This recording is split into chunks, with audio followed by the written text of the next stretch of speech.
Ladies and gentlemen, they are finding that children with ADD and learning disabilities are actually doing better with remote classes than they do in person classes. So, I mean, look, not all children are, falling because it's remote learning. A lot of them are thriving. They're doing way better remotely than they did in the classroom. So, this came out on NPR. As many parents fret over remote learning, some find their kids are thriving. Maybe it's less distractions being at home opposed to a big classroom. Maybe this is a better setting for children that struggle with learning. Maybe learning at home is the alternative that works for them. But I'm going to go ahead and play this audio from NPR. A lot of kids are having trouble learning virtually from home, and parents worry about them falling behind in school during the pandemic. But some kids are thriving. NPR's Eva Tesfaye has the story of one boy who's doing well.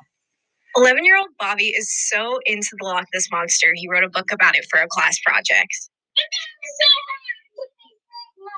He's in sixth grade in North Brookfield Elementary School in Massachusetts. He also likes math and Minecraft and online learning. It's a lot easier for me to focus.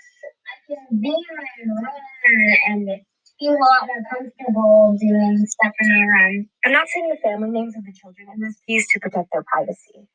Bobby has ADHD and sometimes gets seizures. He often gets up and walks around to get some of his energy out, which he can't do at in-person school. And I could see that happening during our Zoom call. Bobby would walk away from the screen and roll on the floor. While his mother, Tashina Holmes, and I are talking about his schoolwork, he says something that we can't make out. When I have this video, Can you come here? I can't hear you, sorry. Bobby is listening to our conversation and wants to tell us that a teacher got upset with him when he asked her to repeat his I asked Miss Mary, she's not mad. About what? About me asking what she said. Oh. But I asked Miss McGarry.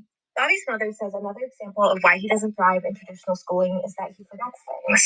Whereas, like, with remote school, you just set videos and you can rewind it as much as he wants, and all the information's right there so you can reread it. Across the country, as more and more teachers are vaccinated, many parents are eager for schools to return to in-person learning. But not parents of kids like Bobby, who do better virtually. By most accounts, it's a small group of kids that includes some with ADHD or autism, who may focus better when they are not around classmates. Andrea Parrish is a researcher at Johns Hopkins School of Education, and she often works with children who have autism and are now doing online learning. The social component is actually sort of taken out in a lot of ways, right? That there's not that expectation for face-to-face communication. And so a lot of children enjoy it, they prefer it. She also says that for children to thrive online, they need to recognize their own needs. I told her about how Bobby gets up from the computer from time to time. That's self-regulation, what you just described. Being able to get up, walk around, take a break, sit back down, and know, like, hey, I need that. Some school districts are trying to accommodate students like Bobby. In Iowa, the Sioux City School District expects up to 1,000 children to sign up for a permanent online program next fall. 16-year-old Ava will be one of them. She also has ADHD, and before online learning, she was mostly getting Fs, but now she has all As. Her mother, Candace Mackey, is so proud. She's just flying, soaring above what we had even imagined was possible. President Biden has said that his goal is to have a majority of K through 8 schools in person by the end of his first 100 days in office. This is good news to the kids who want to go back to school. We're going to join this video, and she's letting us on. Hi. Good morning. But students like Bobby would do better if they could keep doing classes at home on their computer. Here to testify NPR News. I think that is a good thing for them to find out, because I think learning sometimes can be a very individual thing. Some people need to move around when they learn. Some people can sit still when they learn. But nevertheless, everybody has their comfort zone when it comes down to learning.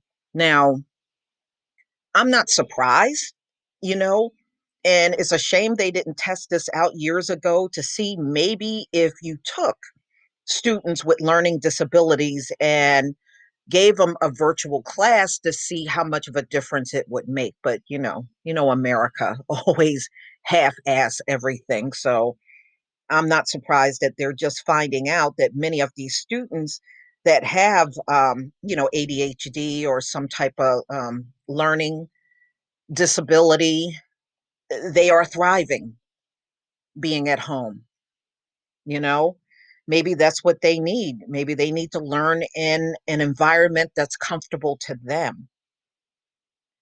So I don't know if any of you have been watching closely what's going on. It's a lot of fighting going on between parents and the teachers union. Many of those teachers don't want to go back in the classroom. And the parents, I guess they're sick of their kids and want them out of their house. They want them back in school. Get these kids away from me. So it's not going so well everywhere. If you pull up, a lot of the teacher unions are fighting back about opening these schools. The teachers do not feel safe and feel that they can be in the classroom without the spread of coronavirus. And of course, you're going to see another major influx of teachers either retiring or just leaving the teaching profession altogether. They just don't want to be there. And we'll see how, we'll see how 2021 will go. I don't think it's going to go like they claim. Like I said, y'all, they're cheerleading on summer, and I'm just telling you, summer is not going to be what they think. They're going to be really disappointed when summer gets here. And one of the doctors is saying because schools and states are opening everything up, they are expecting a fourth wave. He said it's definitely coming. And I have to believe that. You don't have this thing secure at all. America has not gotten a good grip on COVID since March of 2020. And it has been all now, you got all these variants out here, and it is just unbelievable when you look on a map and see how much the UK variant has taken over the US. And you still have a few spots with South Africa and also the Brazilian. But you got California, they have their own variant, and now so does New York City. And even the northern part of New Jersey got the New York City variant. So it's going to be interesting as each one of these states really truly believe they can open up and get their economy jump started. And I'm just telling y'all, we saw what happened with the school year. That was supposed to be promising, and that didn't go nowhere. So sit back, y'all, and if you can stay separated, stay separated.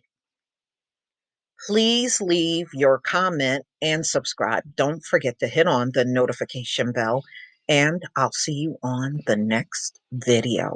Peace, family.